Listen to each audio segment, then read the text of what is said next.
Bismillahirrahmanirrahim. Assalamualaikum warahmatullahi wabarakatuh. Hai anak soleh semua. Apa kabarnya hari ini? Semoga semuanya dalam keadaan sehat, sehingga selalu bersemangat dalam belajar.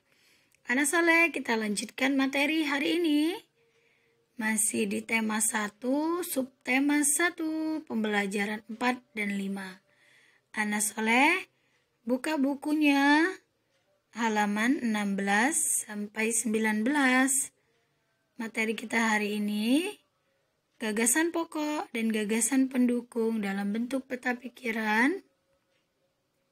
Pentingnya sikap persatuan dan kesatuan, keragaman sosial dan budaya di daerah tempat tinggal, dasar-dasar gerakan tari bagian kedua.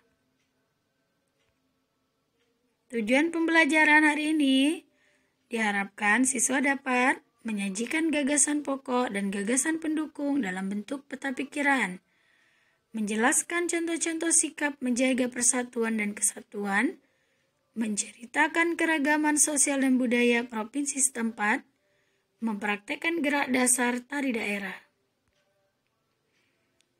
Kita masuk ke materi yang pertama, gagasan pokok dan gagasan pendukung dalam bentuk peta pikiran. Buka buku penanya halaman 16. Pada pembelajaran sebelumnya, anak soleh sudah belajar pengertian gagasan pokok dan gagasan pendukung. Apakah anak soleh masih ingat apa itu gagasan pokok dan apa itu gagasan pendukung? Baiklah, kita coba ulangi. Gagasan pokok atau ide pokok merupakan topik yang dibahas pada suatu teks. Gagasan pokok biasanya terletak di awal atau di akhir paragraf.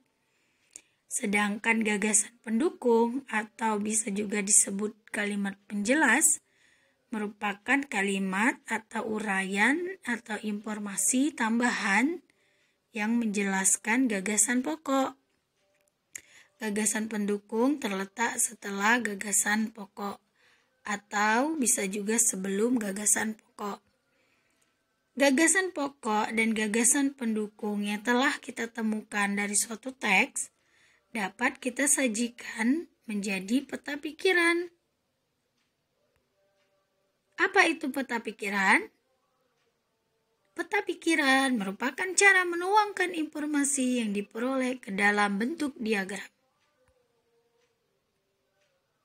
Perhatikan contoh peta pikiran berikut. Buka buku berpena halaman 16. Ada paragraf di sana. Reok Ponorogo merupakan kebudayaan yang berasal dari Jawa Timur. Pertunjukan reok ditampilkan dalam bentuk topeng berbentuk kepala singa yang dikenal sebagai singa barong. Reok Ponorogo menceritakan tentang Raja Ponorogo yang berniat melamar Putri Kediri. Nah, anak soleh, jika anak soleh diminta untuk menentukan gagasan pokok, apa coba gagasan pokoknya bunyinya apa? Ayo, ada yang tahu? Seperti yang Bunda jelaskan sebelumnya bahwa gagasan pokok bisa terdapat di awal paragraf atau di akhir paragraf. Coba kita periksa ya, kita cek. Nah, gagasan pokok dari paragraf tersebut berbunyi, Reok Ponorogo berasal dari Jawa Timur. Reok Ponorogo merupakan kebudayaan yang berasal dari Jawa Timur. Jadi gagasan pokoknya terdapat di awal paragraf. Oke, nah sekarang kita temukan gagasan pendukungnya. Jika gagasan pokoknya sudah ditemukan, yaitu di pangkal paragraf, maka kalimat selanjutnya itu merupakan kalimat pendukung. Kalimat pendukungnya ada pertunjukan reok ditampilkan dalam bentuk topeng berbentuk kepala singa yang dikenal sebagai singa barong. Reok Ponorogo menceritakan tentang Raja Ponorogo yang berniat melamar Putri Kediri. Kedua kalimat ini merupakan kalimat penjelas dari gagasan pokok tadi. Kan gagasan pokoknya Reok Ponorogo merupakan kebudayaan yang berasal dari Jawa Timur. Itu topiknya. Berarti topiknya Reok Ponorogo dari Jawa Timur. Kemudian dijelaskan bagaimana cara menampilkan Reok Ponorogo itu. Nah, dijelaskan di bahwa reok itu ditampilkan bentuk topeng berbentuk kepala singa yang dikenal sebagai singa barong. Nah, itu penjelas. Kemudian apa sih reok Ponorogo itu menceritakan tentang apa? Dijelaskan bahwa reok Ponorogo itu bercerita tentang Raja Ponorogo yang berniat melamar Putri Kediri. Jadi kalimat kedua ini, dua kalimat ini merupakan kalimat penjelas atau pendukung yang menjelaskan bahwa reok Ponorogo itu merupakan kebudayaan yang berasal dari Jawa Timur. Bagaimana Anak Soleh? Apakah sudah paham? Oke, kita lanjutkan lagi materi kita selanjutnya. Kedua, pentingnya sikap persatuan dan kesatuan. Pernahkah Anak Soleh mendengar pepatah, bersatu kita teguh, bercerai kita runtuh?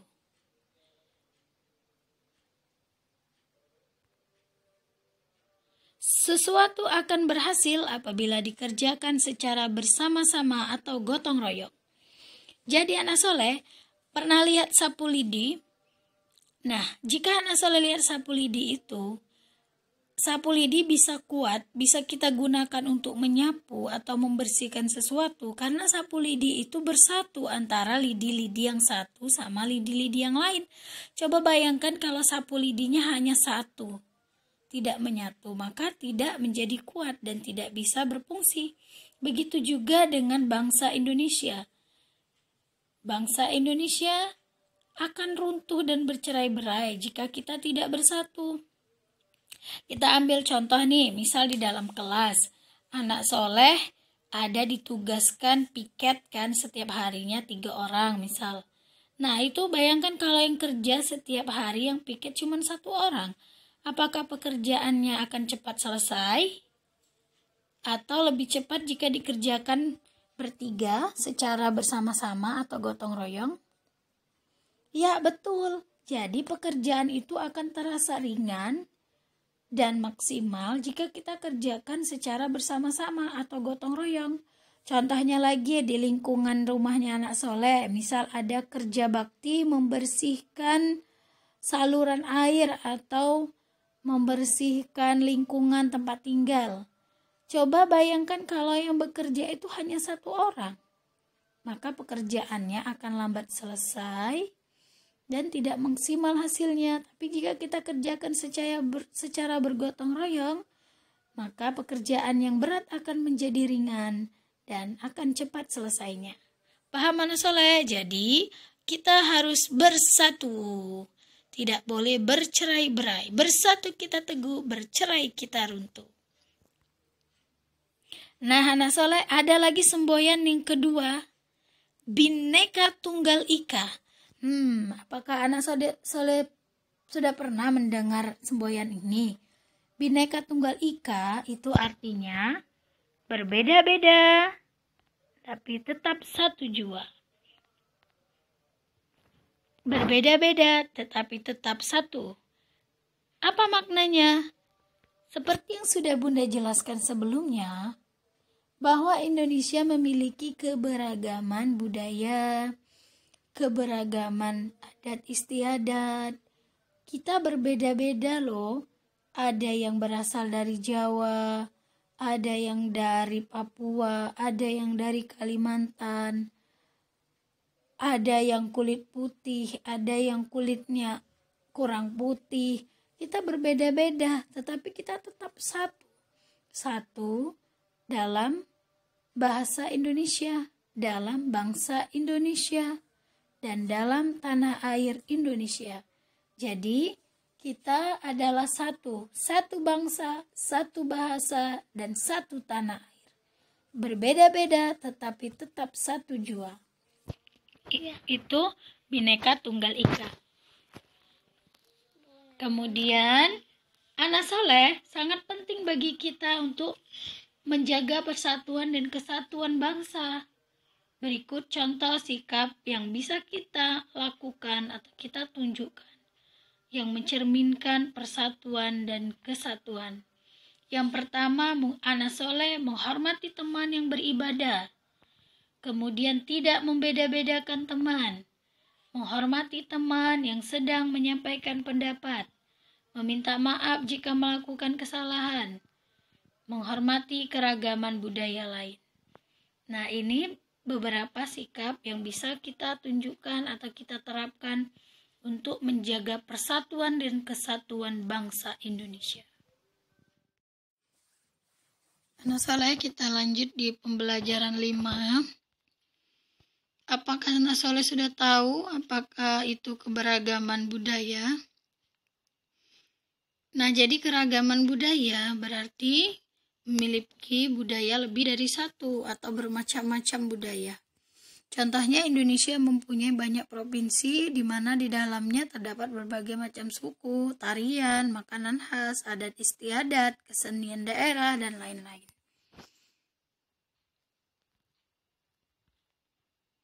Apa itu suku bangsa? Suku merupakan sekelompok manusia yang memiliki latar belakang budaya yang sama. Jadi suku bangsa berarti sekelompok orang manusia yang memiliki latar belakang budaya yang sama yang tinggal di suatu bangsa. Contoh keragaman suku bangsa di Indonesia dan ciri khas yang dimiliki, misalnya suku Minang memiliki ciri khas rumah makan Padang yang menyajikan kuliner lezat. Suku Betawi misalnya memiliki pertunjukan khas yaitu ondel-ondel dan lain sebagainya.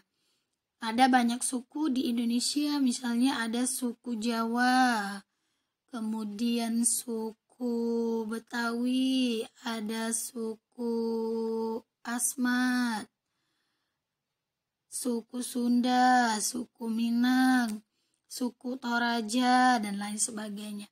Coba nanti anak soleh cari tahu informasinya apa saja suku-suku yang ada di Indonesia. Kita lanjutkan.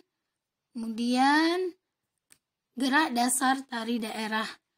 Seperti kita ketahui bahwa tarian juga merupakan keragaman budaya atau salah satunya tari Bungong Jumpo.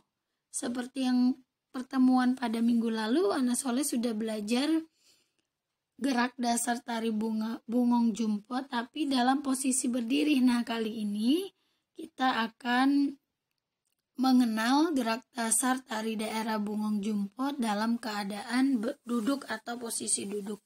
Namun sebelumnya, Bunda mau tanya dulu, apakah anak soleh sudah tahu dari manakah tarian Bungong Jumpo berasal? Ya, betul, dari daerah Aceh. Jadi, Bungong Jumpo itu tarian dari daerah Aceh.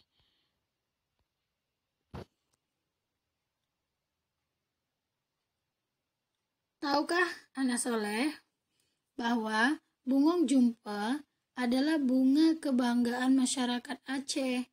Di luar Aceh, bunga ini dikenal dengan sebutan bunga kantil. Pohon-pohonnya yang tinggi dan besar mampu menyangga dahan dan ranting dan memiliki bunga yang cukup banyak, sehingga mengeluarkan keharuman yang khas di Aceh. Nah, sekarang kita akan mengenal gerakan dasar tari Bungong Jumpo dalam posisi duduk.